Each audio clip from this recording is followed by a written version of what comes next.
ولسمشر غني د میلیونونو ډالرو د غلا تورونو په باره کې څه وویل؟ دا چې هغه رښتیا هم میلیونونه ډالر غلا کړي دي او کنه، او له ملګرو ملتونو یې څه غوښتي دي؟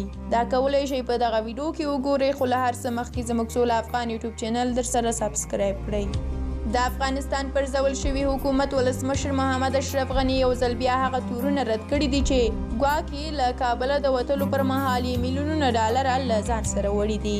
ښاغلي غني چهارشنبه پر خپله ټویټر پاڼه یوې اوږدې اعلامیې کې ویلي وو چې له کابله وتل یې د ژوند تر ټولو سخته پرېکړه وه. نوموړي ټینګار کړی دی چې یوازې د خپل امنیتي کسانو په ټینګه سپارښتنه او په کابل ښار کې د جګړې او وینې تویېدنې د مخنیوي لپاره یې پرېکړه وکړه چې له پلازمېنې ووځي.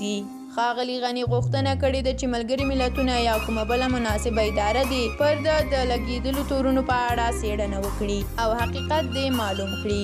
محمد اشرف غني خپله اعلامیې کې پر دې خبره خفګان څرګند کړی دی چې د ده واکمنۍ هم د افغانستان د ځینو پخوانیو مشرانو په څېر پای ته ورسېده او په افغانستان کې د سولې او بډاینې لامل نه شوه. نوموړي خپله تېره وینا کې ژمنه کړې وه چې ډېر ژر به هېواد ته ستون شي او د سولې لپاره د کېدونکو هڅو ملاتړ یې هم اعلان پر ځول شوی ولسمشر محمد اشرف غني د اګست میاشتې پر 15مه نیټه کابل ته د طالبانو له ننوتلو څو شېبې وړاندې له پلازمېنې وتلی و.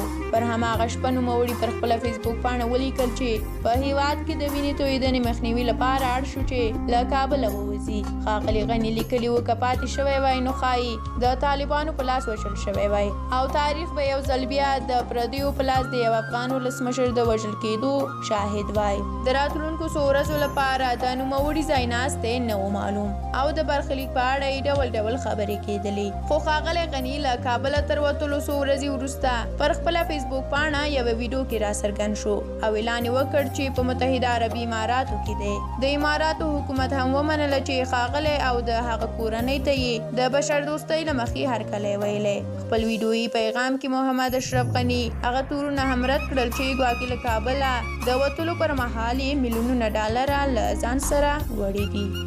ډیره مننه چې د ویډیو تر پایه را سره وئ. که غواړئ زموږ نورې تازه ویډیوګانې هم وګورئ نو سوله افغان یوټیوب چینل در سره سبسکرایب کړئ. تر بیا او بلې ویډیو د خدای په امان.